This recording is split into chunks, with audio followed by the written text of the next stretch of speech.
হুম,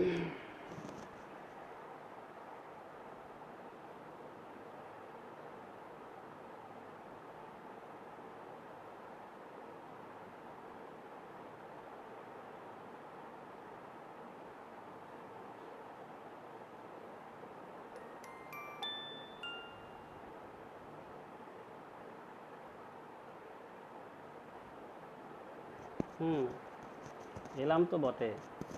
আগে দেখি কারা কারা আর আসছেন। এলে শুরু করব। আজকে আমাকে শোনা যাচ্ছে শতদল? শতদল? হ্যাঁ, উপস্থিত প্রাঞ্জল জানি। একটু লিখে জানাও আমাকে শোনা যাচ্ছে কিনা। জানি আস্তে আস্তে সময় লাগবে তোমাদের। আহ,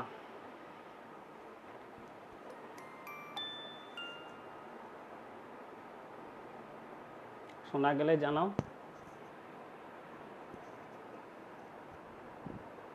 শোনা যাচ্ছে কি? এটা টিপা দাও। এটা এখানে। হুম, একটু মেসেজ টেসেজ করো হে। শোনা দেখা যাচ্ছে, বস। শতদলের পেয়ে গেছি অনুমতি। এখন আমি কথা বলা শুরু করি। ইতিমধ্যে 7 জন এসেছেন। আহ, ওরে বাবা, মহুয়াদি এসছো। আর অনেকের মুখ চেনা যাচ্ছে না। তো যাই হোক, হ্যাঁ মহুয়াদি আছি। শোনা যাচ্ছে তৃণময়। হ্যাঁ, বাহ, খুব খুশি। আচ্ছা, আজকে আমি আমার ওই একটা মুশকিল, আমার মোবাইলটা ঠিক রাখাটা ঠিক সঠিক হয় না সব সময়। যাই হোক, আহ, আজকে আম, আমি প্রথমেই একজনকে এক সাধুবাদ দেব। একজন না, 2-3 জনকে দেব। যে সুযোগটা আমাকে করে দিয়েছে শতদল, সেই শিপ্রা দিয়ে এসছেন। হ্যাঁ, আজকে আমি আপনাদের কবিতা পড়ব, এটা জানিয়ে রাখছি। আম, শতদল আমাকে বলেছিল অনেক দিন আগে।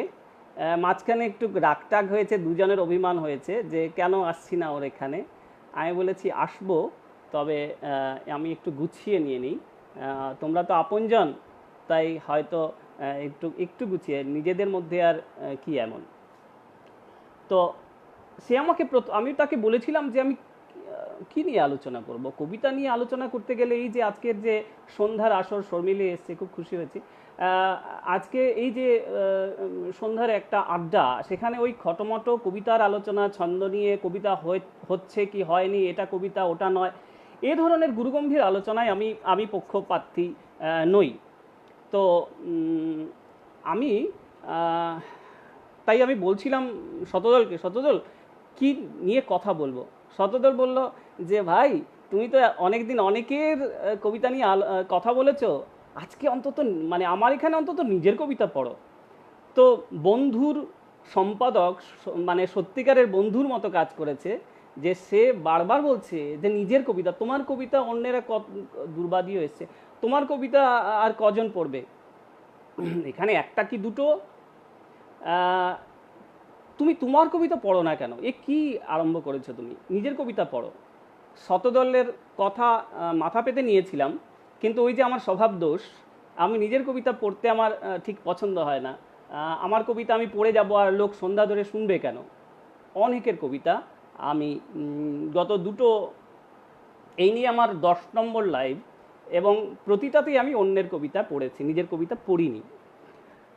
তো আজকে আমি অন্যদের কবিতা নিয়ে এসেছি। কাদের কবিতা নিয়ে এসেছি? এখানে চন্দ্রিমা দি আছেন, দোলন চাপা আছে, শতদল আছে, রাজীব ভট্টাচার্য আছে, সুজিত দাস আছে। সবার কবিতাই পড়বো যদি সময় পাই। আমি আজকে তাদের কবিতা পড়ব যারা বয়সে নবীন না হলেও লেখার জগতে তারা সদ্য পা ফেলেছেন, বা হয়তো অনেক দিন ধরে লিখছেন।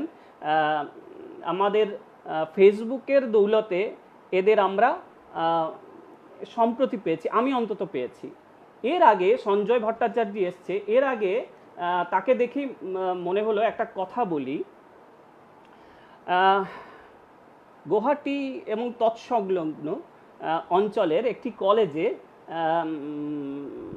বাৎসরিক অনুষ্ঠান বা 50 বছর বা 25 বছর পূর্তি উৎসব হচ্ছে, সেখানে ওদের অনলাইন মানে রেকর্ডেড অনুষ্ঠান সম্প্রচার করা হবে বলে টিচারদেরকে মানে ওদের গান দিতে বলেছিলেন আর কি, রেকর্ড করে। তো আমার একজন পরিচিত রবীন্দ্রনাথের গান আর নজরুলের গান রেকর্ড করে পাঠিয়েছিলেন, রবীন্দ্রনাথের গান এবং নজরুলের গান। তাদের সিলেকশন কমিটি তাকে হোয়াটসঅ্যাপে আমার কবিতা কেউ, কান্তারদা লিখেছে আমার কবিতা কেউ পড়ে না রে ভাই, খুব দুঃখ মনে। হ্যাঁ, গড় যে লেখক লেখে তার কবিতা আমি পড়তে চাই না, তার ওই ধরনের গল্পই আমি পড়তে আগ্রহী। তো আমাকে যদি কেউ গল্প পড়তে দেয়, সবাই কবিতা কবিতা বলে, তো একদিন রাতে আমি শুধু সবার গল্প পড়লে তো আর একটা গল্পতেই চলে যাবে 1.5 ঘন্টা, আমি গল্প নিয়ে আলোচনাই করব। তো যাই হোক, যে কথা বলছিলাম, সেই কমিটি লিখে পাঠিয়েছে তাকে হোয়াটসঅ্যাপে। কি লিখেছে শুনুন। Our committee has accepted only Our committee has accepted only Borgit, Bhupendra Sangit, Jayanto Hazarika's Geet and even Ghazal. If possible, you send me anyone from these categories. রবীন্দ্রনাথের গান হবে না, নজরুলের গান হবে না, নজরুল নাই হোক, ওরা হয়তো চেনে না, জানে না, বোঝে না। রবীন্দ্রনাথের কবিতা হবে না। এরা এই বেঁধে দেওয়া, আমি এদের অসম্মান করে বলছি না, এদের গানও হবে।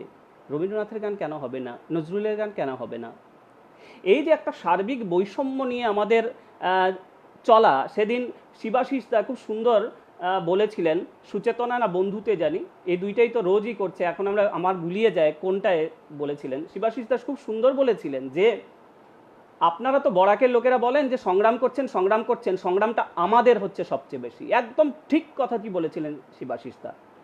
প্রতিদিনের সংগ্রামের মধ্য দিয়ে তাদের চলতে হচ্ছে। এই যে একটা হোয়াটসঅ্যাপে যে মেসেজটা, এটা যে কি সাংঘাতিক আমাদের জন্য একটা কি বলবো, দুঃখজনক নয়, বেদনাদায়ক নয়, চিন্তার বার্তা। এটা বলে বোঝানো যাবে না, এই নিয়েই চলতে হচ্ছে। তাছাড়া আজকে আমার মনটা খুব খারাপ। কেন খারাপ তার ব্যাখ্যা দেব না, কারণ দু একদিন সাধারণ একটা লিখে আমার হোয়াটসঅ্যাপ মেসেঞ্জার ভর্তি হয়ে গেছে গালাগালিতে। শুধু আমাকে যদি গালাগাল দিত ভালো ছিল, আমার বাড়ির মানুষ শুদ্ধ গালাগাল খেয়েছে। আজকে আমি লাইভে এটা বলতে পারছি না, আজকে আমার মন খারাপ, পরিষ্কার মন খারাপ। কেন?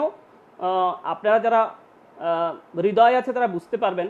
চারদিকে যে আমাদের আজকে দুঃখ, যন্ত্রণা, চাকরি নেই, টাকা নেই, খাবার নেই, ওষুধ নেই, কিচ্ছু নেই। আজকের দিনে সেই নেইগুলো কারা কেউ যেন ভুলিয়ে দিচ্ছে, আর তার জন্যই আমার বড় দুঃখ। তো যাই হোক, আজকে আমি যাদের কবিতা নিয়ে এসেছি তাদের কথা আগেই বলেছি, তারা বয়সে নবীন না হলেও কবিতার জগতে নতুন। তাদের কবিতা আজকে পড়ব। প্রথমে আমি পড়ছি, এখানে আছেন শিপ্রা দাস, তার কবিতা দিয়ে আমি শুরু করছি কবিতা। হ্যাঁ কান্তার দা, কিভাবে আছি বোঝ এইবার। একদম আমরা শুধু এখানে থেকে ওখানের কথা বুঝি না, আমরা শুধু বলি যে ব্রহ্মপুত্র উপত্যকার এরা সোজাসুজি বলি। আমি সোজাসুজি ছাড়া আমি খুব ওই কি বলে ওই ইঙ্গিতের ভাষায় বলতে পারি না। ওরা তো আছে, ওদেরকে ওই কিছু বিশেষ ভাষাভিত্তিক মানুষের মানে কি বলবো, ওদেরকে তোয়াজ করে চলছে, এই ধরনের কথা এখানকার অনেকেই বলেন। কিন্তু তারা যে কি সংগ্রামের মধ্য দিয়ে কত দুঃখ নিয়ে চলছেন, কি কাঁটাকে উপড়ে ফেলে ফেলে চলছেন, এই সব মেসেজগুলো বুঝতে পারছি। এই জন্য আমাদের সমবেতী হতে হবে। বরাক ব্রহ্মপুত্র আলাদা করলে চলবে না, কবিতাকে আলাদা করলে চলবে না, গল্পকে আলাদা করলে চলবে না, আমাদের একসঙ্গে চলতে হবে। তো যাই হোক, শিপ্রা দাসের কবিতা দিয়ে আমি শুরু করছি আমার আজকের সন্ধ্যা। শিপ্রা দাস শিক্ষিকা, জানি না তিনি কবে লেখা শুরু করছেন, কিন্তু সম্প্রতি আমরা তার কবিতা পড়তে পারছি, এই জন্য তাদের কবিতা আমি পড়ব। শিপ্রা দাসের কবিতার নাম নিঃশব্দ। প্রথমে কেন এটা পড়ছি, পড়লেই বুঝতে পারবেন। মরুতৃষ্ণায় দাবদাহে জর্জরিত সমাজ দেহ, চারদিকে কেবল আগাছায় পরিপূর্ণ, চেনা পথ অচেনার আবহে আবদ্ধ, বিদ্বেষ বিভেদে স্থবির,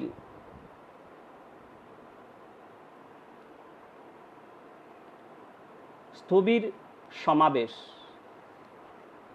আশার কুহক যন্ত্রণা, নিঃশব্দ পথ চলা। সত্যি আশার কুহক যন্ত্রণা। কবিতা শুরুই করলাম একটা নিরাশা দিয়ে, যে আজকের দিন এবং আজকের এই যে মেসেজটা পড়লাম সব নিয়ে আমার কেমন একটা না বোধক একটা ভাবনার জন্ম নিচ্ছে। তাই এই কবিতা দিয়ে শুরু করলাম। না, আসলে না নয়, আসলে না পড়ছি এই জন্য, একটা হ্যাঁতে যাওয়ার জন্য। এবার পড়ব জয়শ্রী ভট্টাচার্যের কবিতা। আমি এখানে লিস্ট নিয়ে এসেছি, মানে যাদের কবিতা এতদিন ধরে ফেসবুকে পড়ছি, ভালো লাগছে, তাদের কবিতা আমি তুলে তুলে নিয়েছি। জয়শ্রী ভট্টাচার্য, ধস নামে। আজকে সব কবিতায় প্রায় এরকম থাকবে, মিলে গেছে, আমি আসলে মিলিয়ে পড়ছি না। শেষ হলে সন্তরণ, ভ্রাম্যমান ঋতু যাবে চলে, থেমে যাবে কলকল্লোল সব নদী জলে, অন্ধকারে স্তব্ধ হয়ে যাবে লাবণ্য হারানো দিন, উথাল পাথাল ঝড়, দুর্যোগ দুর্দিন। অনেক ভেঙেছে পথ, ভাসিয়েছে ঘর, উচাটন জনপদ, দাবানল দাহ বনে মনে, দাবানল দাহ বনে হাইফেন মনে, অশান্ত পৃথিবী পর্বত মর্মর, ক্ষুধা তৃষ্ণা আশ্রয়ে আরোগ্য নিয়ে চিরকাল সমর। কত কিছু ভেঙে পড়ে, ধস নামে ভয়ঙ্কর, বিষণ্ণতায় জীবন তিমির, ধস নামে মনের ভিতর। জয়শ্রী ভট্টাচার্যের কবিতা নিয়ে আজকে গতিতে আমাদের বিদ্যুৎদা সুন্দর একটা বুক রিভিউ করেছেন কবিতার বই নিয়ে। এত ভালো বিদ্যুৎদার আমি কবিতা পড়েছি, গদ্যতেও তো তিনি যে এত সাবলীল, একটা রিভিউ করতে গিয়ে একটা প্রবন্ধ লিখেছেন, এটাকে আমার রিভিউ বলবো না, হ্যাঁ, এই যে রিভিউ করেছেন, এই রিভিউর জন্যে তাকে স্যালুট। তিনি আছেন কিনা জানি না, না থাকলে তিনি পরে দেখবেন, তাকে আমার স্যালুট জানাচ্ছি, দুর্দান্ত লিখেছেন তিনি। তারপর পড়ব দেবযানী চৌধুরী ভট্টাচার্যের কবিতা। আমাকে অনেক দিন আগে বই দিয়েছিলেন দেবযানীদি, কিন্তু আমার বাড়ি পাল্টা নয়, আমি এক বাড়ি থেকে আরেক বাড়ি এসেছি, এখন নিজের একটা ডেরা এসেছি, নিজস্ব একটা বাড়ি, সেখানে আনতে গিয়ে পথে হারিয়ে গেছে অনেক বই। তো দেবযানী চৌধুরী ভট্টাচার্যের বইটাও হারিয়ে গেছে। আমি এটা ফেসবুক দিয়ে তুলেছি। দেবযানী চৌধুরী ভট্টাচার্য আমার আরেকজন প্রিয় কবি। বন্দি, অনন্ত, আবার বলছি, কবিতা ব্যাখ্যার অতীত। কবিতাকে অত ব্যাখ্যা করলে তার সমস্ত কিছু নষ্ট হয়ে যাবে। কবিতাগুলো এক একটা সূত্রাকারে যেন একটা আলেখ্য। আমি আগেই বলছি যে আমি কিন্তু সাজিয়ে কবিতা এখানে পড়ছি না, কিন্তু একটার পর একটা দেখুন। এখন কবিতার নাম হচ্ছে বন্দি, আমার সময়কেই তুলে ধরেছেন কবিরা। অনন্ত যাপনে নিভৃতে প্রসাধন, অফুরান দীর্ঘশ্বাসে বন্দি ড্রয়ার, রূপের সম্ভার লুকোয়ে অন্তরাল, অষ্টাদশীর অশ্রুতে ভিজে লিপস্টিক পাউডার। এই যে যন্ত্রণা, এই যে একটা ভাসমান আমাদের অবস্থা, এর থেকে আমাদের হয়তো মুক্তি নেই, এই বন্দি দশার থেকে, কিন্তু আমাদের মুক্তি নিতেই হবে। এবং নিতে হবে তারই আরেকটি কবিতা দেবযানী, নামহীন। সেই তো আমার এত আপন, যে আমার হয়ে হাসে, মনের ব্যথা জানতে পেরে আমার হয়ে কাঁদে, কখনো রাগে ভালোবাসে। তার কাণ্ড কত কি, সে যে আমার প্রাণের ভাষা, বন্ধু ইমোজি। যারা ফেসবুকের বার্তালাপকে, ফেসবুকের এই, আমি ফেসবুকই বলছি, আন্তর্জাল বলছি না অনেক কারণে, আন্তর্জালের আরেকটা ভার্সন আছে, আরেকটা জায়গা আছে যেখানে সবাই স্টক করে রাখে নিজেদের, এটা তো একটা ভালো জায়গা, অনেকেই প্রশংসা করেন, আমিও করি। কিন্তু ফেসবুককে অনেকেই নাক ওঠান, ফেসবুকের কবিতা, ফেসবুকের গল্প, লোকে না পড়েই লাইক দিয়ে দেয়। আরে বাবা, যারা লাইক দেয় তারা লাইক দেয়, যারা পড়ে দেয় তাদেরটাও তো আমি প্রশংসা করব। তো ওই ইমোজির কথা যে বললেন তিনি কবি দেবযানী, হ্যাঁ, আমাদের ভালোবাসা কিন্তু এসবকে ঘিরেই। এবার আমি পড়ব মধুমিতা সেনগুপ্ত। এককালে আমাদের এখানকার বরাক উপত্যকার ছিল, এখন সে ব্রহ্মপুত্র উপত্যকায় চাকরির সূত্রে এবং বৈবাহিক সূত্রে সে সেখানেই আছে। মধুমিতা সেনগুপ্ত, কবিতা 19শে মে। মিছিলের পর মিছিলে হেঁটে আর সতেজ প্রাণের রক্ত ঝরিয়ে অনন্তকাল শুয়ে আছে 11টি প্রাণ। 19 বুঝি জাগবে না আর? এই যে সংশয়ের কাঁটাতার পেরিয়ে দুঃখিনী পরিচয় ঘুচিয়ে স্বপ্নে বিভোর আজ তোমার আমার বর্ণমালা। এ বুঝি উন্মিলিত উদ্দীপ্ত 19 নয়? ওই তেপান্তরের মাঠ বেয়ে যে লাল রং নেমেছে রামধনু হয়ে, ছড়িয়েছে আবির অধিকারের প্রত্যয়ের, সেই 19 নাকি প্রতিদিন স্নাত হয় কৃষ্ণচূড়া ভরে। তবে তোমার 19 আমার 19 বাঁচে না মানচিত্রে। এ সেই 19 আমাদের অন্তর্গত রক্তের ঘরে যার বসবাস, চেতনার প্রবাহ মেনে যে 19 পথ চলে হাজার বছর ধরে আমাদের মিলিত স্বপ্নে জাগ্রত 19 কৃষ্ণচূড়া ভোরের প্রহর গুণে। হ্যাঁ, কৃষ্ণচূড়া ভোরের প্রহর গুণে গুণে বলেই এ ধরনের মেসেজগুলো আমাদের পেতে হয় হোয়াটসঅ্যাপে। আমি শুরুটা করেছি ওই হোয়াটসঅ্যাপের মেসেজ দিয়ে, বারবার এই কথাটাই ওই গানের ধ্রুব পদের মতো বলে যাব। আমাদের 19 সেদিন সার্থক হবে যিনি আমাদের মনের কালিমা ঘুচবে। দেখুন, ধর্মীয় যে আগ্রাসন, ধর্মীয় যে আমরা ছুতমার্গি, আমাদের হ্যাঁ, মধুমিতা সেনগুপ্ত আর্য বিদ্যাপীঠ মহাবিদ্যালয়ের আমাদের যে নোংরামি ভাষার ক্ষেত্রেও কিন্তু সেটা সমানতালেই চলছে। এবার পড়ব বনশ্রী চৌধুরী। অনেক দিন ধরেই নীরবে ফেসবুকে লিখে চলেছেন। ফেসবুকে লিখে চলেছেন নীরবে এই কারণে বললাম যে তার কবিতা সেভাবে কোনো ম্যাগাজিনে ছাপানো হয় না, ফেসবুকটাই তাদের ম্যাগাজিন। আর এটা অনেক ভালো একটা মাধ্যম যেখানে অনেক পাঠককে পাওয়া যায়। বনশ্রী চৌধুরীর কবিতা আমার অনেক দিন আমার নজরে পড়ছে, ভালো লাগছে। তার মধ্য থেকেই একটা পড়ছি, অনাড়ম্বর সভা। এই কবিতায় আমরা যারা কবিতা পড়ি, কবিতা লিখি, একটা জিনিস আমরা ছন্দটা আমরা ঠিক পাত্তা দিই না। কি সুন্দর একটা নিটোল ছন্দ দেখবেন এই অনাড়ম্বর সভায় বনশ্রী লিখেছেন। আনন্দেরই বান এসেছে দীপ্ত আলোর প্রভা, জীবন যুদ্ধে ক্লান্ত আমার অনাড়ম্বর সভা। মৌমাছি যে হুল ফুটালো ফুলকলিদের বনে, মৃদুমল্লার বাজে কোথায় শ্রাবণ ঝরা শনে। আবেগ যেন উতলে বেরোয় দেখি চঞ্চল আখি, আভরণ তাই যতই ঢালো হয় না দেওয়া ফাঁকি। সুখের ঘরে দুঃখের অসুখ বানায় কি আর বলো, মন কেমনের ভাবনা এখন না হয় রেখে চলো। গান বেঁধেছে সুর সেঁধেছে মন কি আর আসবে না, প্রাণ ধরেছে বান ডেকেছে হৃদয় কি আর ভাসবে না। গানের গাঁথা গাঁট বেঁধেছে মন ভ্রমরা দুলবে না, প্রাণের গাঁথা হার মেনেছে ঝুমুর তালে নাচবে না। কি নিটোল ছন্দে গাঁথা, চিন্তা করুন। আমরা তাদের কিন্তু মানে আমরা আজকে পড়ছি, আমরা ফেসবুকে পড়ি, আমরা মেসেজ ওদের মন্তব্য করি, কিন্তু এভাবে আমরা আসরে তুলে আনি না কবিতার আসরে। আমি শুরু করলাম, সবাই আনবেন হয়তো। আরেকজন নীরবে লিখে যাচ্ছেন ফেসবুকে, শর্মী দে।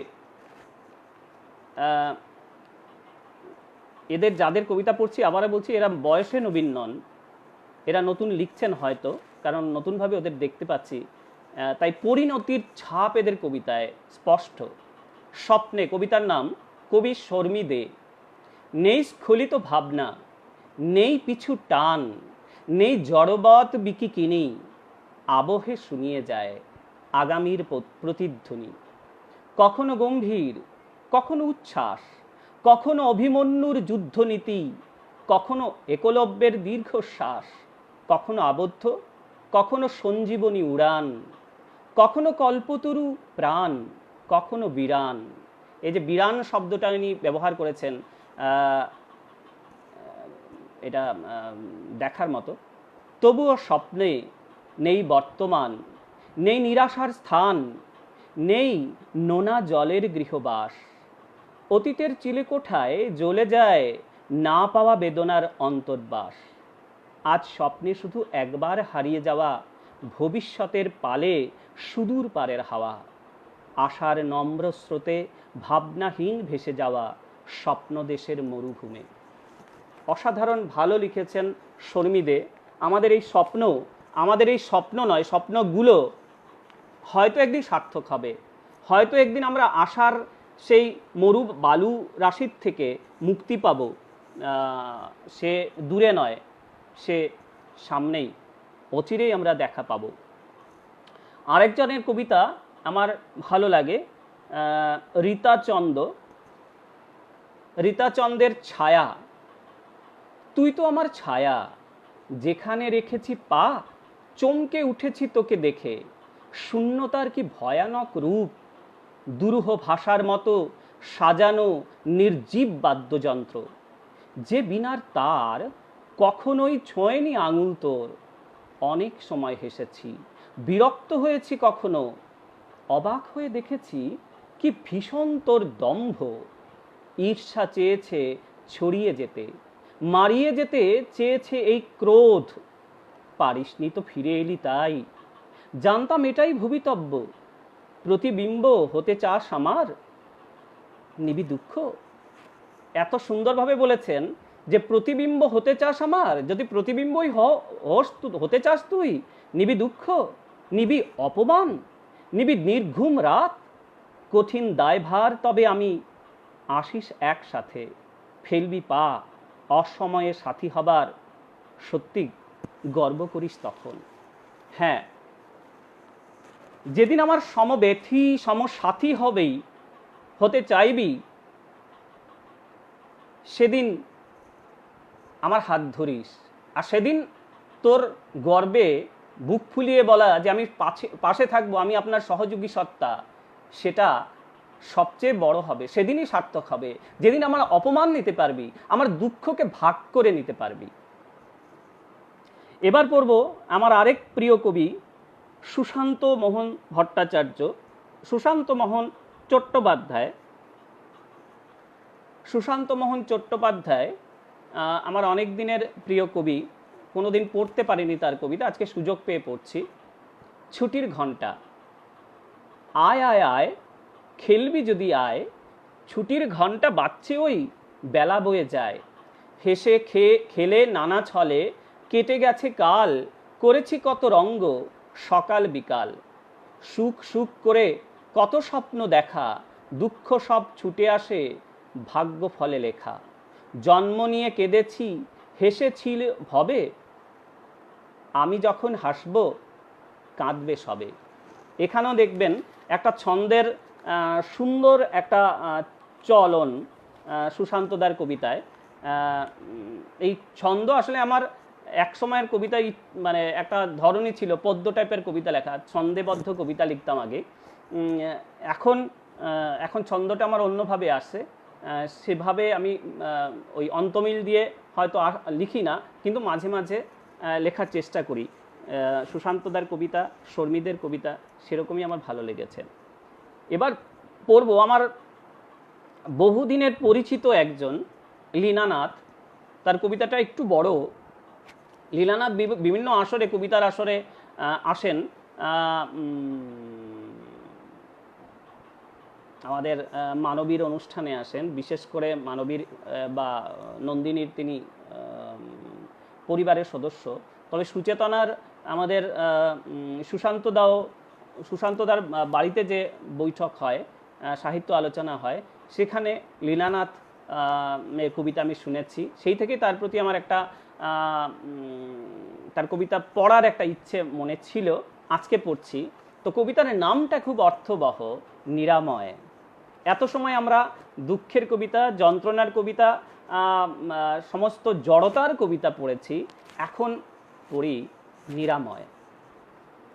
রাতের সিঁড়িতে বসে আছে মনটা, বেয়ে চলে উঠতে চাইলেও পারা যাবে না, হোঁচট খায় ভ্রুযুগল প্রশ্ন তাকে, দুর্নিবার ঝঞ্ঝা নিমেষে আরক্ত হয়, পৃথিবীর নীল ছবি নিমেষে চক্রবুহ সেলুলয়েড বন্দি তরঙ্গ উল্লাসে, খুশি তার ছন্দ ফিরে পেতে চায় তাদের স্বপ্নের ফসল। হলুদ ধানের ভেতর দুগ্ধ উচ্চারিত স্রোতে নির্মল হাসি কোথায় যেন কিছু থেমে আছে।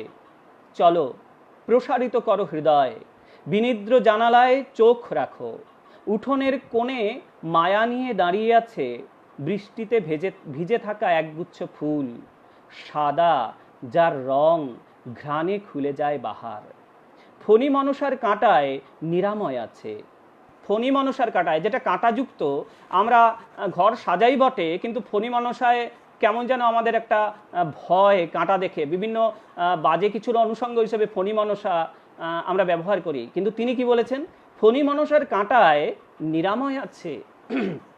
ছোট সময়ের একটা কথা মনে পড়ে গেল, যে যেখানে দেখিবে ছাই উড়াইয়া দেখো তাই, পাইলে পাইতে পারো অমূল্য রতন। যাকে আমরা ভয় করি, যার থেকে আমরা শত দূরে থাকি, যাকে আমরা বাজে কিছুর উদাহরণ হিসেবে ব্যবহার করি, তিনি বলেছেন, সেটাকেই বলেছেন ফণী মনসার কাঁটায় নিরাময় আছে। যেন বেহুলারা আজও নৃত্য করে, থমকিয়া থমকিয়া নয়ন তারায় বুঝি, সমুদ্র পোষে ঝিম ধরা নোনা নেশায়। লীনানাথ দিদিকে আমার অশেষ শ্রদ্ধা। ভীষণ দুর্দান্ত করে তার কবিতা আমাকে ভাবিয়েছে। তবে একটা কথা সেদিন আমি ডুব সাঁতারে শুনেছিলাম, আমাদের একটা আবৃত্তির আলোচনায় বলেছিলেন যে হ্যাঁ, একটা আবৃত্তিযোগ্য কবিতা, একটা পাঠের কবিতা, তো লীনানাথের কবিতা পড়তে একটু অসুবিধা হয়, তার লাইনগুলো তিনি যেভাবে সাজান সেটা এসে জোড়া নেয় একটু অন্যভাবে। চতুর্দশ কবিতা নয়, কিন্তু তবুও তিনি তার সজ্জাটা, তার চরণ সজ্জাটা একটু ভিন্ন ধরনের থাকে। এবার পড়ছি সঞ্চয়িতা চৌধুরী ভট্টাচার্যের কবিতা। তিনি সম্পর্কে আমার দিদি, কিন্তু নতুন লিখছেন। তার অসুস্থ হওয়ার পরে, তিনি আগে আবৃত্তি করতেন, গান গাইতেন, তিনি রেডিও টিভিতে তিনি চাকরি করতেন, ঘোষিকার চাকরি। সম্প্রতি তিনি অসুস্থ থাকায় সে জগৎ থেকে তিনি ফিরে যেতে বাধ্য হয়েছেন, কিন্তু তার এই শিল্পটা অন্যভাবে প্রকাশ পেয়েছে। এখন তিনি অবিরাম কবিতা লিখছেন। তার কবিতার একটা হচ্ছে, আমি একটাই পড়ছি, ফিরে পাওয়া। এটা কলকাতার একটা পত্রিকা অনিবার্যতে ছেপেছিল। অতলে তলিয়ে যাবার ভয়ে নিজেকে গুটিয়ে রাখি, মহাসমুদ্র আমার দিকে তাকিয়ে আছে, গুটি গুটি পায়ে হাতে নিই নোনা জল, ক্লান্ত বিষণ্ণ হৃদয়ে যেন আমায় ডাকছে, না না যেতে পারি না, যাব না, যেতে পারি না, না। ভয়ার্ত মন হাতে নোনা জল ছিটিয়ে দিয়ে জানায় এই বেলা শেষ। বুকের কান্না সমুদ্র ঢেউয়ের মধ্যে আমি মিলিয়ে নিই। আমি চিৎকার করে বলতে থাকি, বাঁচাও বাঁচাও বাঁচাও। পিছন ফিরে তাকিয়ে দেখি সৈকত আমার আত্মজ নোনা বালি নিয়ে খেলা করছে। আমি তার দিকেই এগিয়ে যাই। সৈকত একদিকে ছেলে, মানে আত্মজ, আরেকদিকে সমুদ্রের সৈকত, যে নোনা বালি নিয়ে যার রোজে খেলা। কবিকে তাকেই তার আত্মজ বলেছেন।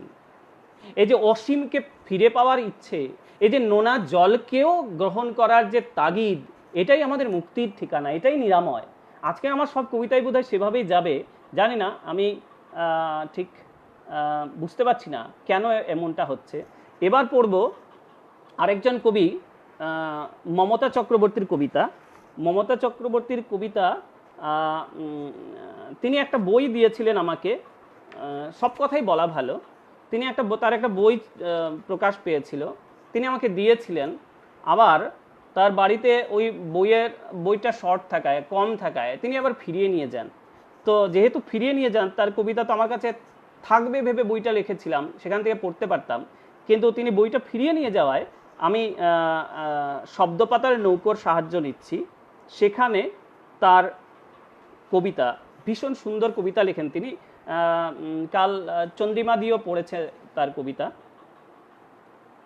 একটু অন্যরকম, খুব সহজ সাবলীল একটা স্নিগ্ধতা তার কবিতার মধ্যে আছে। যখন নিখুঁত সময়ে বন্দি, মমতা চক্রবর্তীর কবিতা। আশ্চর্য, সব কবিতা কেমন যেন একই রকম হয়ে যাচ্ছে। না, এবার পাল্টাবো, একই রকম কবিতা আর পড়বো না, পাল্টাবো। এখন একটু দেখে নেই, আমার হাতেই এসে পড়ছে এরকম কবিতা। এই কবিতার নামও যখন নিখুঁত সময়ে বন্দি। যখন নিখুঁত সময়ে বন্দি, ঘর ও উঠোন পারঙ্গম সময়ে ছিনিয়ে নিয়েছে সব, যখন রাস্তা মানে আতঙ্ক। কেন জানি আজকের দিনের সঙ্গে সব মিলে যাচ্ছে। আজকের দিনের কি কি মিলে যাচ্ছে সেটা আপনারাই বিচার করে নিন। একটা আতঙ্ক আমাদের চারদিকে, সব কিছুর আতঙ্ক, পরিবেশের আতঙ্ক, পরিস্থিতির আতঙ্ক, পরিস্থিতিকে জটিল করে তোলার আতঙ্ক। এই সব কিছু আতঙ্ক নিয়েই আমাদের বাস। শতদল খুব সুন্দর একটা কথা লিখেছে, নিরাময় একদিন মায়াময় হয়ে যাবে। অসাধারণ বলেছিস শতদল। যখন নিখুঁত সময়ে বন্দি ঘর ও উঠোন পারঙ্গম সময়ে ছিনিয়ে নিয়েছে সব, যখন রাস্তা মানে আতঙ্ক, জনহীন ফুটপাত, যখন অভুক্ত অসুস্থ শরীর ভেঙে পড়ে দিনরাত, অসহায় ভোর, নিস্তব্ধ হাট বাজার জুড়ে পাখ পাখালির ভিড়, যখন ভয়ে ভয়ে পথ চলা, মেপে মেপে কথা বলা, ছিন্ন তন্তু জাল, চারপাশে অসংখ্য ঘুঘু, হৃদয় বেহাল। চারপাশে অসংখ্য ঘুঘু, হৃদয় বেহাল। কি অসাধারণ কবিতা! চারপাশে ঘুঘু, চারপাশে ঘুঘু আমাদের ঘিরে ধরেছে। আহা! এবার পড়ব মৃদুলা ভট্টাচার্যের কবিতা। তিনি অবশ্য অনেক দিন ধরে লিখছেন, কিন্তু তার কবিতা আমি পড়িনি, অপরাধ করেছি, তো এজন্য আজকে তার কবিতা পড়ব। অনেক দিন ধরে লিখে যাচ্ছেন। বপন, মৃদুলা ভট্টাচার্যের কবিতা বপন। এবার একটু আশার দিকে আসছি। এত সময় বন্দি, নানা ধরনের কথা বলেছিলাম, নিরাময় দিয়ে শুরু হলো, এখন বপন। বপন মানে বীজ বপন। মৃদুলা ভট্টাচার্য। নিস্তব্ধ রাতের প্রতিটি প্রহরে বপন করা অক্ষর বীজ ভোর সূর্যের আলোয় অঙ্কুরিত হয়। ক্ষুধা তৃষ্ণা দিনের স্পর্শে পৃথিবীর এক প্রান্ত থেকে অন্য প্রান্তে বাতাসের দোলায় পাল তুলে। সত্যিই তাই, অক্ষর বীজ, যারা আমরা অক্ষর চাষী, তারাই তো একদিন, এই যে আমি আরেকদিন একটা অনুষ্ঠানে বলেছিলাম যে অসিযুদ্ধ আর মসিযুদ্ধ ডুবসাঁতারে হয়তো, এই অসিযুদ্ধ আর মসিযুদ্ধ দুটোই আছে। অনেকে যারা বলছেন, ফেসবুকেই দেখছি যে কবিরা, লেখকরা ফেসবুক ফাটিয়ে দিচ্ছেন, মূল মানে প্রতিবাদের আসরে তাদের রাস্তায় দেখা যায় না। হ্যাঁ, তা অবশ্য ঠিক, রাস্তায় যাওয়াটা দরকার, কিন্তু কবিতা দিয়ে, লেখা দিয়ে যুদ্ধটাও কিন্তু অনেক বড়। সেটা অস্বীকার করার উপায় নেই। যারা করেন তারা না বুঝে করেন হয়তো। এবার আমি সুশান্তদার কবিতা পড়ব। সুশান্ত ভট্টাচার্য। সুশান্তদা আমার প্রিয় কবি তো বটেই, প্রিয় মানুষ। যেমন শতদল, চন্দ্রিমাদি এরা ছাড়া, কারণ চন্দ্রিমাদি, দোলনচাপা, মঞ্জরি, হীরামণি এরা আমার খুব কাছের মানুষ। শর্মিলাদি, বলতে গেলে দুর্বাদেব, এরা বলতে গেলে মহিলাদের নাম প্রচুর। আমার বাড়িতেও আমার দিদিরা প্রচুর। তো এদের বাইরে যারা আছেন তাদের মধ্যে আমি ছেলেদের কথা বলছি, পুরুষ মানুষ। সুশান্তদা ভীষণ মুক্তমানের মানুষ। শতদলের কথা যত বলা হবে কম বলা হবে। শতদল বন্ধু পত্রিকা চালিয়ে যাচ্ছে আজকে অনেক বছর ধরে। তার জীবন বিড়ম্বিত হয়েছিল, তার নানাভাবে ওকে ঠ্যাং ভেঙে দেওয়ার চেষ্টা করেছিলেন অনেকে, কিন্তু শতদল অবিচল, বন্ধু বের করে যাচ্ছে। শতদল বিপথে যায়নি, বিপথে নিয়ে যাওয়ার জন্য অনেকে চেষ্টা করেছিলেন। শতদল এখনো আছে। শতদল, আমি রাজীব ভট্টাচার্য এক সময়ে এই শৈশব থেকে কবিতা লিখতাম একসঙ্গে, এখনও আমাদের পরিচয় আছে। শতদলের সঙ্গে তো আমার রোজ কথা হয়, রাজীবের সঙ্গে না হলেও। রাজী আমার সহমর্মী, আমাকে ভালোবাসে, এখনও আমাদের সম্পর্ক আছে। কিন্তু শতদল আমার সেই কৈশোর থেকে, যখন ফেসবুক তো ছিলই না, মোবাইলও ছিল না, তখন থেকে আমাদের সম্পর্ক এখনও আছে। রোজ কথা হলে 1.5 ঘন্টা 2 ঘন্টা কথা হয়। তো শতদল, সুশান্ত ভট্টাচার্য, এদের মতো মানুষ, তারপরে সুজিত দাস, এদের মতো মানুষ মানে আমার জীবনে পেয়েছি, এটা অনেক বড় পাওনা। রত্নদীপ দেব, ভীষণ ভালো মানুষেরা। এছাড়া আমার ছাত্রছাত্রী তো আছেই, ছাত্ররা প্রচুর আছে। সুশান্ত ভট্টাচার্যের কবিতা, এই যে বললাম একটু অন্য দিকে যাব, একটু স্বাদ পাল্টাই। পাশের বাড়ির মেয়ে তুই, পাশের বাড়ির মেয়ে তুই, হঠাৎ করে বড় হলি, সীমা ছেড়ে সালোয়ার ধরলি, অন্য পাড়ার ছেলের সাথে রাস্তার মোড়ে দাঁড়িয়ে আমাকে দেখিয়ে দেখিয়ে ফুচকা খেলি। পাশের বাড়ির মেয়ে তুই, আমায় ভালোবাসলি না।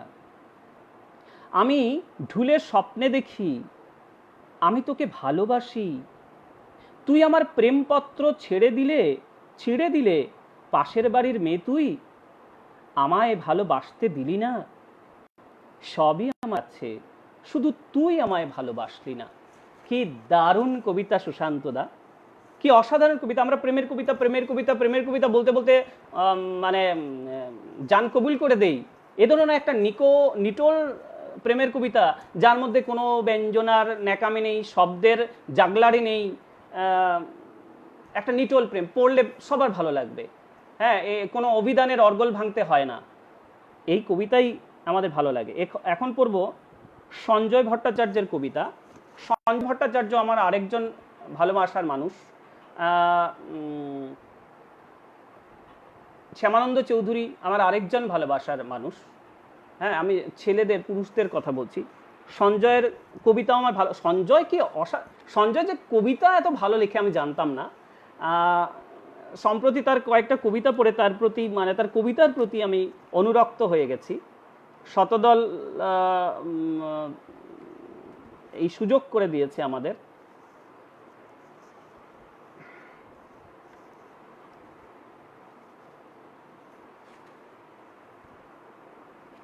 সঞ্জয় ভট্টাচার্যের কবিতা, দ্বিতীয় তৃতীয়,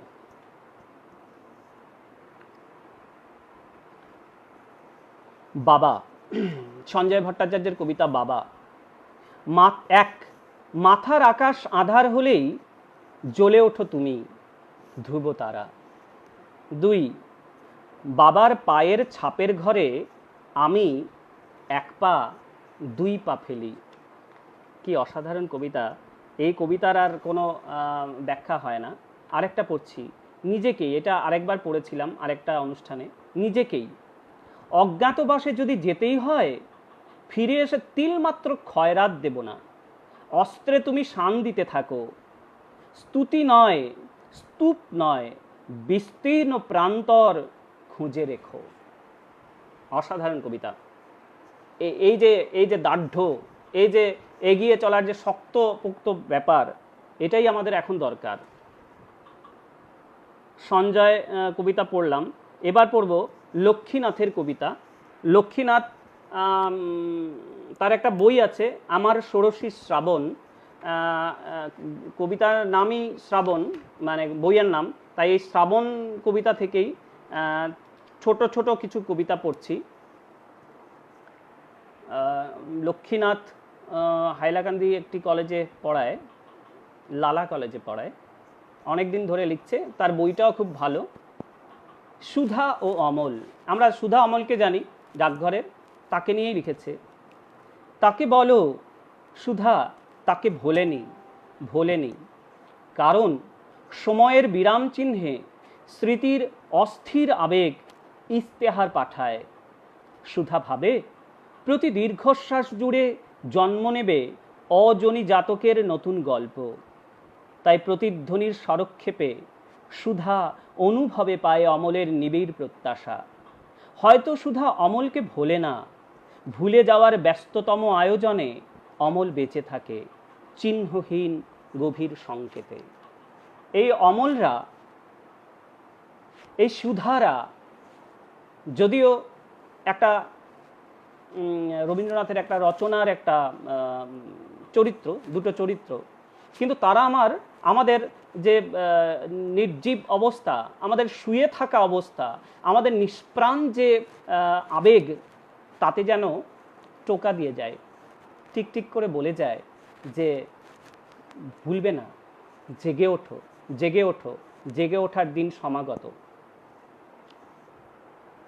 গেল,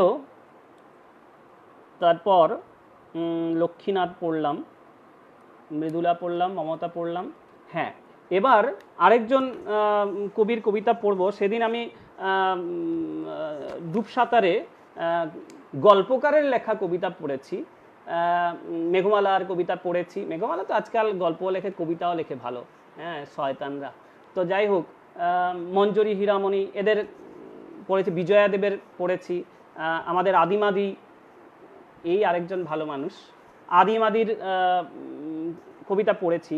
শর্মিলাদিরটা পড়িনি। কেন পড়িনি জানেন? আসলে শর্মিলাদির কবিতা আমি এক ঘর থেকে আরেক ঘরে যেতে হয়েছিল, ওখানে নেটওয়ার্ক পাওয়া যাচ্ছিল না, আর করিডোরে পড়ে যায় মানে ম্যাগাজিনটা। এখন সুধা অমল পড়েছি, এখন শর্মিলাদির পড়ছি রক্তকরবী, আবার রবীন্দ্রনাথের অনুষঙ্গ। নীলকণ্ঠ পাখি তার পালক ফেলে যায় অদূরে হাওয়ায় হাওয়ায়, রঞ্জন অচিরেই আসবে,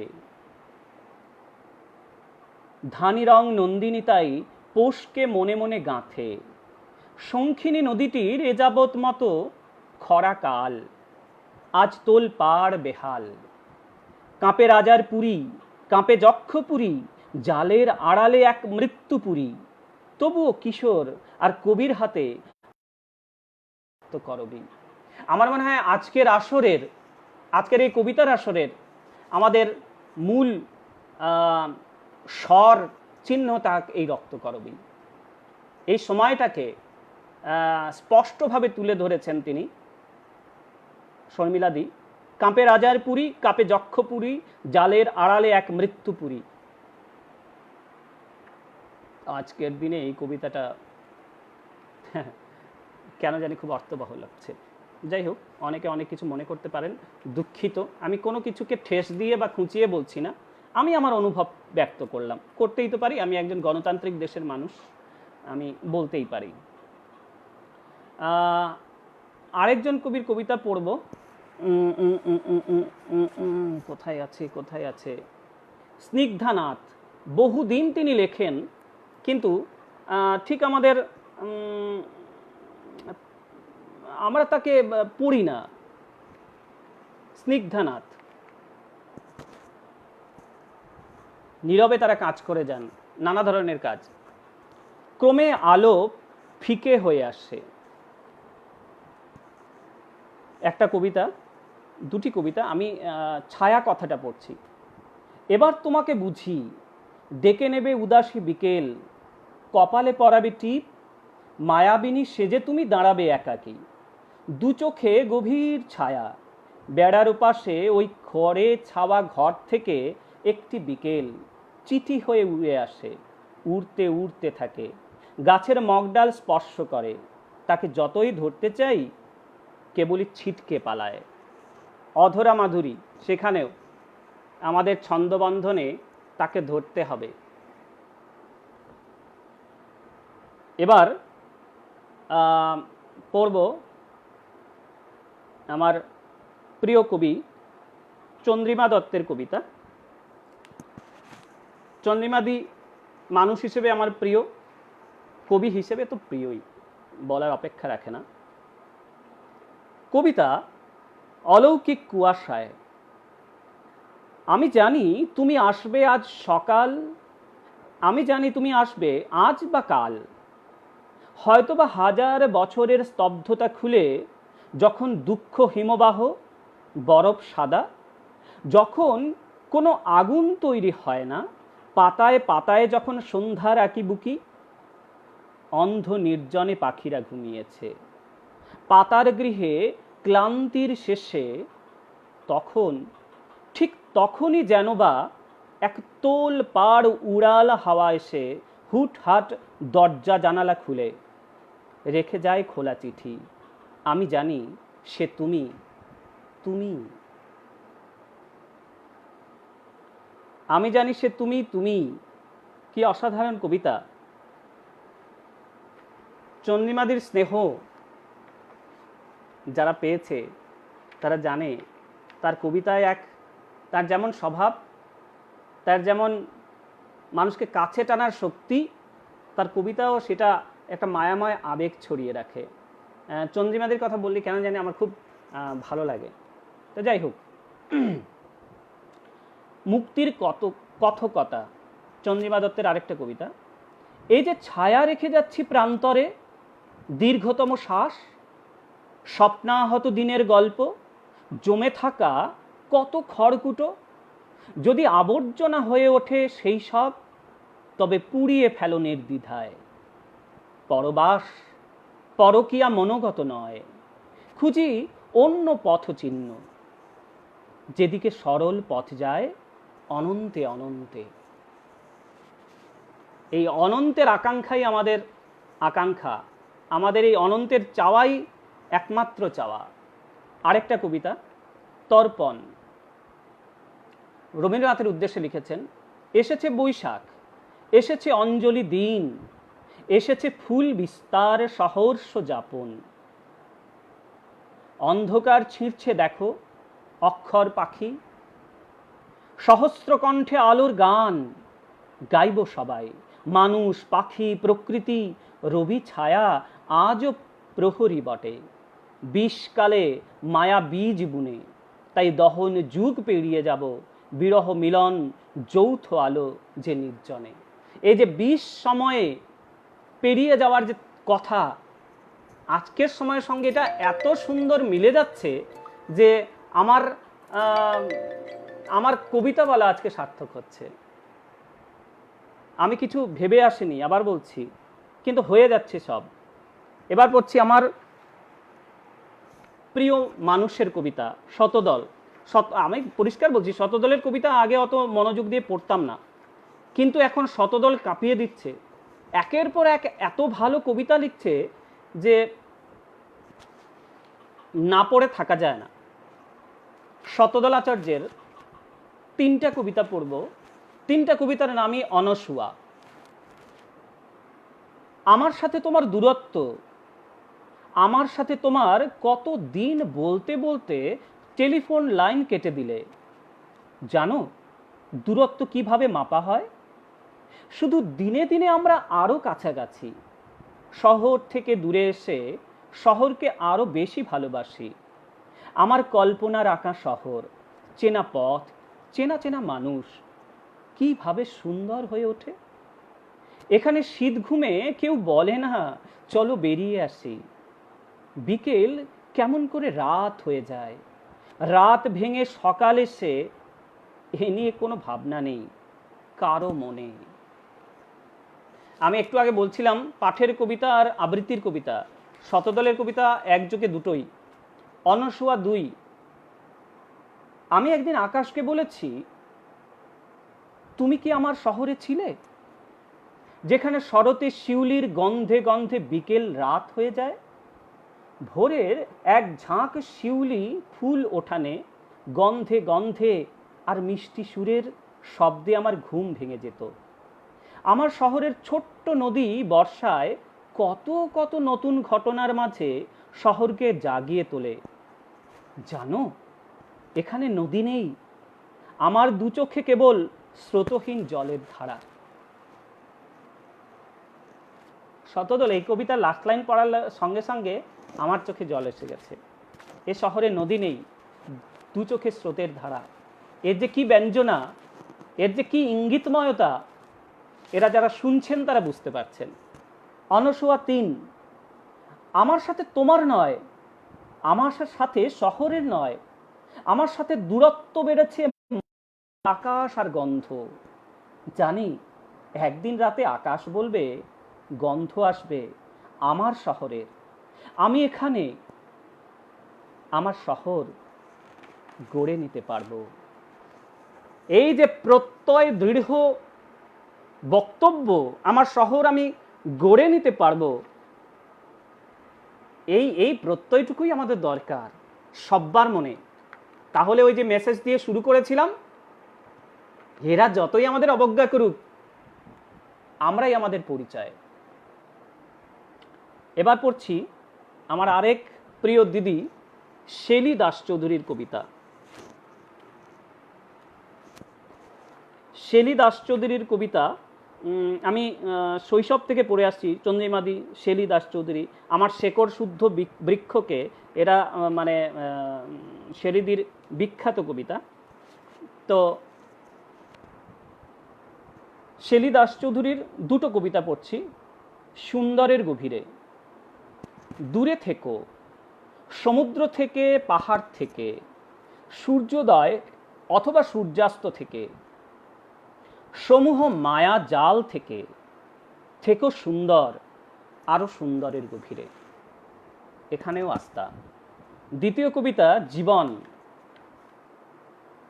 শরীর ছুঁয়েছ তুমি, শুষে নিচ্ছ শেষ বিন্দু জল, তৃষ্ণা বড় বালাই, তৃষ্ণা নিষ্ফল, দড়ির উপর দিয়ে হেঁটে যায় সার্কাস বালিকা, জীবন বড় বালাই, তৃষ্ণা বড় বালাই, জীবন শিশির বিন্দু, আজ দেখি পরিস্ফুট, কাল দেখি অবশিষ্ট নাই। আপাত দৃষ্টিতে এখানে একটা না বোধক ধারণা থাকলেও এর ভেতরে কিন্তু কবি আমাদের আস্থার কথাই বলে যান যে এই সকল নায়ের গভীর থেকে তুলে আনতে হবে হ্যাঁ বোধক ধারণা। এখন আমি কবিতা পড়ব বিশ্বজিৎ সাহা। এই ছেলেটা বহুদিন ধরে লিখে যাচ্ছে, পেলেই হলো। বিশ্বজিৎ সাহা।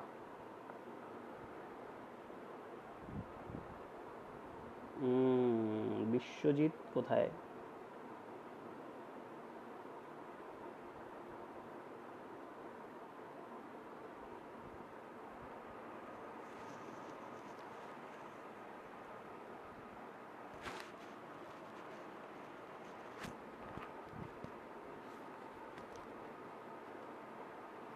আচ্ছা, যাই হোক, বিশ্বজিতের কবিতা খুঁজে পাবো, নিশ্চয় খুঁজে পাবো। লিখেছি যখন নাম তখন তো পাবোই খুঁজে।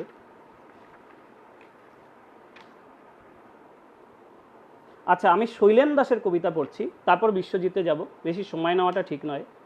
শৈলেন দাস ভীষণ ভালো লেখেন। যারা শৈলেন দাসের কবিতার সঙ্গে পরিচিত তারা জানেন, তার একটা ম্যাগাজিনও আছে, প্রতাপ।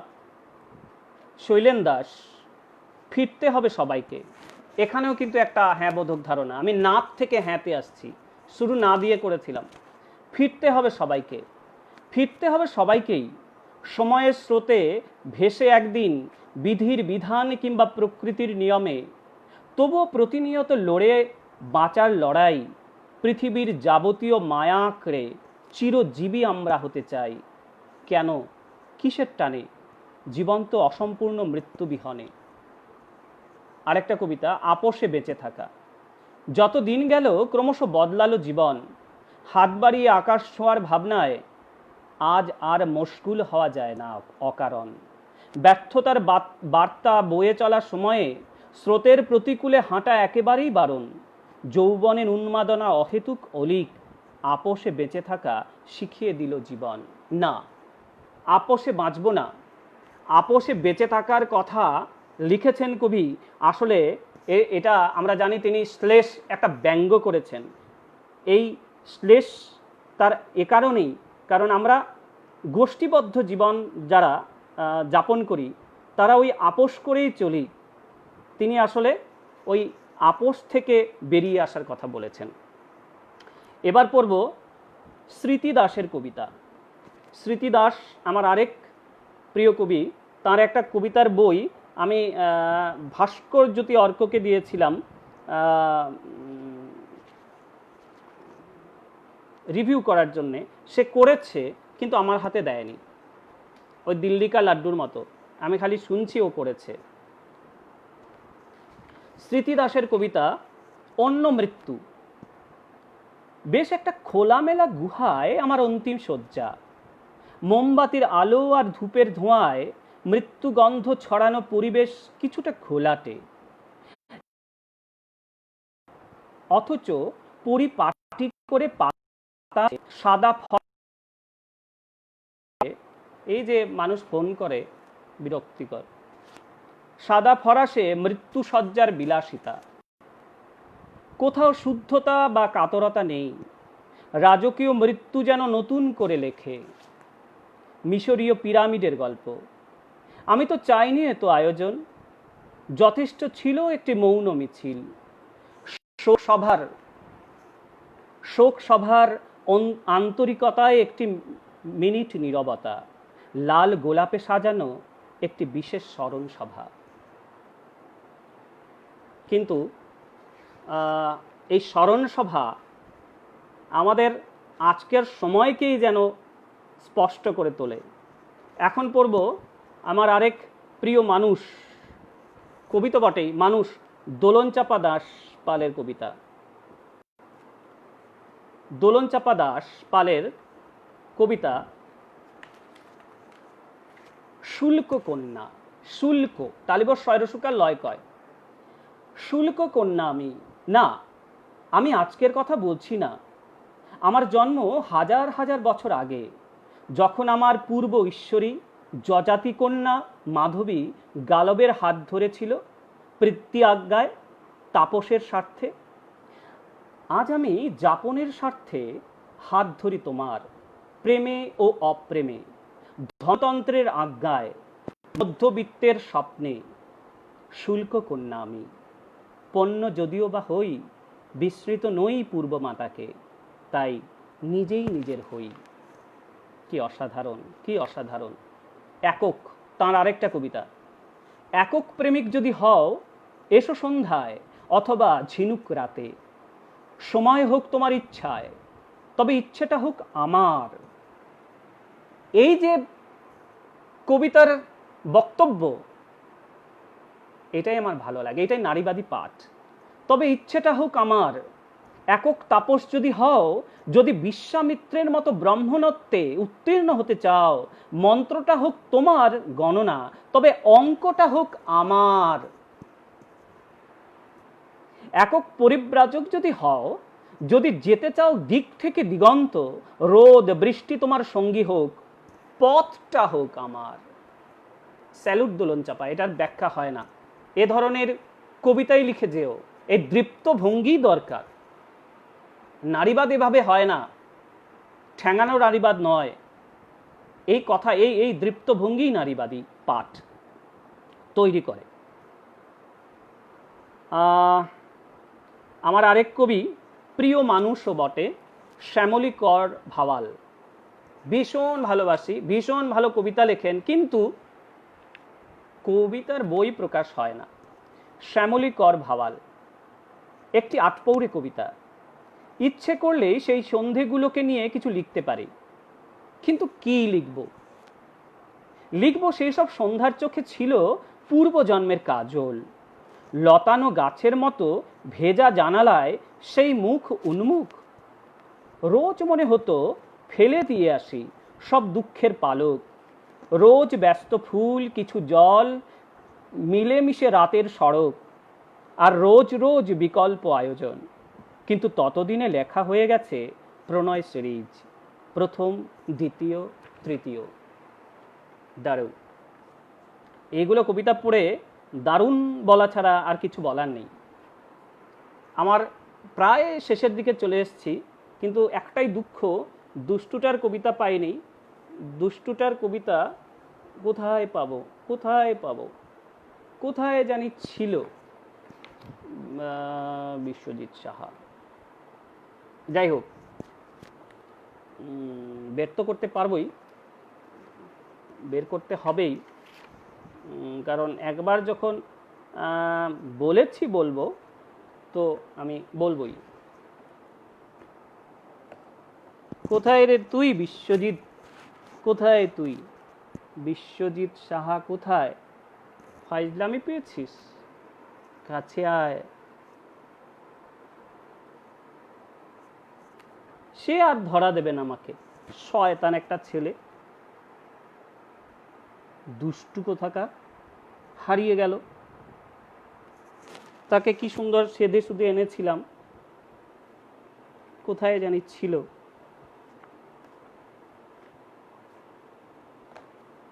তো আরেকদিন হবে আমার কবিতা আর বিশ্বজিতের কবিতা। সময় ফুরিয়ে আসছে, সময় তো 8:31 হয়ে গেছে। তো গুটিয়ে নেবার আগে আমি আমার আরও দুজন কবির কবিতা পড়ি। একজন হচ্ছে দিলীপ কান্তি লস্কর, আমার প্রিয় মানুষ। দহন ধুইয়ে শুইয়ে দিয়ে 5 মণ কাঠের ভিতর আমরা করেছি ছাই, যে প্রিয় শরীর তার কোনো ব্যথাই ছিল না। দাও দাও অগ্নি বাঁশের খোঁচাতে নির্বিকার, দারুণ মানিয়েছিল যার নাম মা। 5 একের লীলাভূমি হাপিত্যেশ খেতে বিধিমঞ্চে 5 জন হাঁ করেই ছিল। সব খেলো, পড়ে রইল নাভিপদ্ম, শুধু এ উদর হা উদর পুরিবার না। জীবন জুড়ে শুধুই আমাদের যে কামনা, আমাদের শুধু চাওয়া পাওয়া, মৃত্যুর পরেও, পুড়ে যাওয়ার পরে ওই নাভিকুণ্ডই থেকে থাকে। দিলীপ কান্তি লস্কর আমাদের নমস্য, তারাই আমাদের কবিতার পাঠ শিখিয়েছেন। আর পড়ব আরেকজনের কবিতা, আরও দুজনের কবিতা পড়ে আমি শেষ করব। তারা হচ্ছেন একজন সুজিত দাস, সৌমিত্র বৈশ্য। এদের কবিতা পড়তেই হবে, কারণ সুজিত দাস, সৌমিত্র বৈশ্য এরা আমার কবিতা লেখার একটা সময়ের প্রেরণা ছিলেন। দাঙ্গা পরবর্তী একটি অনুভূতি, সুজিত দাসের কবিতা আজকের দিনের জন্য খুব দরকারি। দাঙ্গা টাঙ্গা বাঁধেনি, বেঁধেছিল কিছুদিন আগে মালুগ্রামের এখানে। শুধু সেটা নয়, আমরা প্রতিনিয়ত একটা দাঙ্গার পরিবেশে আছি, মানসিক দাঙ্গাও বটে। সুজিত দাসের কবিতা দাঙ্গা পরবর্তী একটি অনুভূতি। আমার রাত ভেঙে যায় বারবার, আমার ঘুম ভেঙে যায় বারবার, রাত্রির প্রহরে প্রহরে যেন লুকিয়ে থাকে আততায়ী হাত। মানুষের প্রার্থনা ভেঙে যায় না কোথাও, এই তো আশা। মানুষের প্রার্থনা ভেঙে যায় না কোথাও, এওতির শিথির মতো কোথাও আমাদের সংহত নদীটি ভেঙে যায়। আততায়ী অস্ত্রে কোনো প্রার্থনা গৃহের দেওয়াল ভেঙে যায় না, ভেঙে যায় আমাদের সকল যুদ্ধের প্রস্তুতি। আমার রাত ভেঙে যায়, আমার ঘুম ভেঙে যায় বারবার, আমার রাত ভেঙে যায় বারবার। দুর্দান্ত কবিতা। লাস্ট কবিতা সৌমিত্র বৈশ্যর, একটু বড়। এই কবিতা মৃত্যুকে উপহার।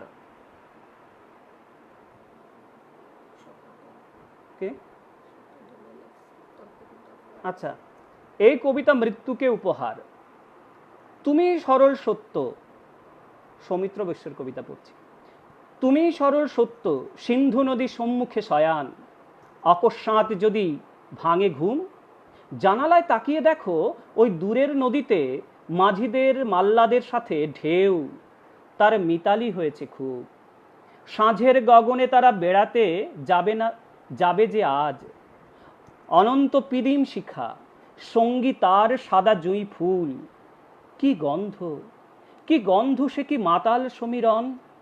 কে এলো এই অবেলায়, ওই চুল, কালো চুল, খোপা ভেঙে নেমেছে যে ঢল। ভোরের কুয়াশা জাগা চোখ লহমায় দেখে নিল অন্দর বাহির। এই সত্য, সরল সত্যে ডুবে ডুবুরিরা আনুক, তুলে সত্যের শ্বাস আর মিথ্যুক খোলস। হেট মুন্ড, কালো মুখ, মিথ্যা নির্বাসিত। সত্য সে রাতের পার্ক স্ট্রিট, মুখে ঝকমকে আলো। পার্ক স্ট্রিট, এই পথে সত্য যায়, যায় পথ অনন্ত সত্যের পথ। অন্তহীন গ্রিনিচ সময়, বুকের ভেতরে তাই ডেকে ওঠে ভূমধ্য সাগর। সাগর সাগর ডাকে, ঢেউ নাচে, শুরু হয় ডিঙিদের উদ্দাম নাচ। দরিয়ার ঢেউয়ে তাই ছড়িয়ে পড়েছে এই মাঝিদের বালুকা সময়। এই ঢেউ সত্য, তাই সত্য এই দরিয়া ও মাঝি, অনন্ত রাত্রির সত্য। থিরি থিরি কেঁপে ওঠা পিদিম শিখা, হৃদয়ে নেমেছে ঢল। শিথিল কবরী, তাও সত্য আজ। ছোট দুঃখ ছোট সুখ মিলেমিশে জন্ম দিল নিঝুম রজনী। রজনী অনন্ত সত্য, বেড়াতে যাচ্ছি যে আজ মাঝিদের সাথে। অনন্ত পিদিম শিখা, সঙ্গী আজ সাদা জয়ফুল। এই যে অনন্ত রাত্রি, এই যে এগিয়ে যাওয়া, তারপরেও কিন্তু পিদিম শিখা মানে আমাদের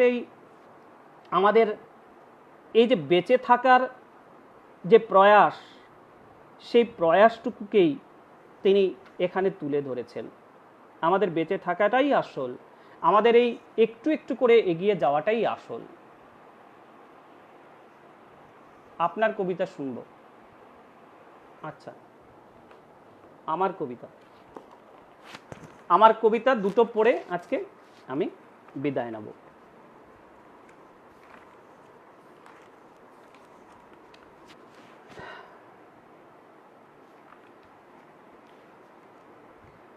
অনুভব।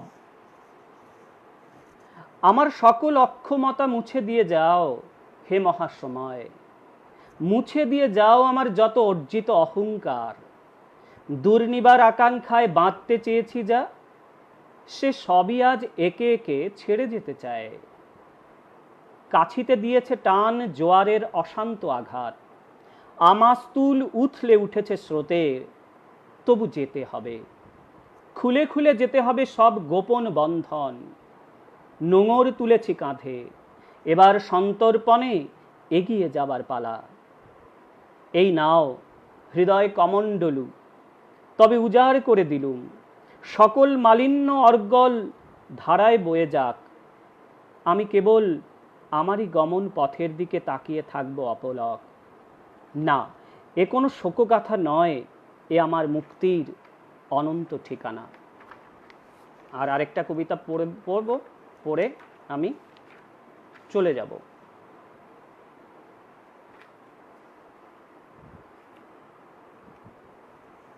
ছিন্নমূলের পদ্য। একটা গোপন দুঃখ ছিল একটি বিকল আঁখির মতো। একটা সুরের আবেশ ছিল একটি নদীর স্রোতের মতো। একটা জীবন শান্ত যাপন, একটু সুখের বসতবাটি। স্বদেশ বিদেশ চতুর খেলায় হারিয়ে গেছে মিঠে মাটি। বহু চোখের ঘুম কেড়েছে বংশলতার মিথ্যে মায়া। বিশ্বাসেতে শীত কাটে রোজ খিলঞ্জিয়ার নগ্ন ছায়া। বিষের তীরে আপাত ঠাঁই ছেড়ে আপন মত, বাঁচার আশায় ঘর বেঁধেছি সেই সাঁতালি পর্বত। শুরু করেছিলাম যে কথা দিয়ে, শেষ করলামও সেই উপত্যকার যন্ত্রণা দিয়ে। আপনারা সঙ্গে ছিলেন, আমি ধন্য হয়েছি। আপনারা আমার প্রণাম নেবেন। নমস্কার।